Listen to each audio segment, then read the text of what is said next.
আলহামদুলিল্লাহ রেস্টুরেন্টের জন্য আনা ওভেন এবং বিটার। অনেকেই জিজ্ঞেস করবেন আপু কত লিটারের, কত প্রাইস? তার আগে আমিই বলে দিচ্ছি। এটা 65 লিটারের ওভেন, প্রাইস নিয়েছে 12,500, খরচ সহ 13,000 পড়ছে। এটা মিয়াকো কোম্পানি। মনে হয় খুব ভালো হবে মোটামুটি, যতদূর বুঝি। এখন থেকে স্টার্ট করা হয় নাই। আর ছিল বিটার, বিটারটা নিয়েছে 2500 টাকার মতো মনে হয়। বিটারটা খুব ভালো এবং স্পিডও খুব ভালো। আমি বিটারটা দিয়ে কাজ করছি, খুব ভালো মনে হয়েছে।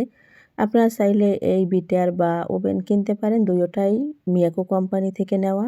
আর লোকেশন বিসমিল্লা টাওয়ার, ঢাকা। আপনারা যে কেউই আনতে পারবেন। শুক্রবার বিকেলে আমার রেস্টুরেন্ট ওপেনিং, আশা করব আপনারা সবাই আসবেন, আপনাদের দাওয়াত রইল এবং আমাকে সাপোর্ট দিবেন। একজন মহিলা মানুষ হয়ে এত সাহস করা আসলে কম ব্যাপার না। তারপরও আমি সাহস যখন করেছি আপনাদের ভরসাই করছি। ইনশাল্লাহ সবাই আসবেন।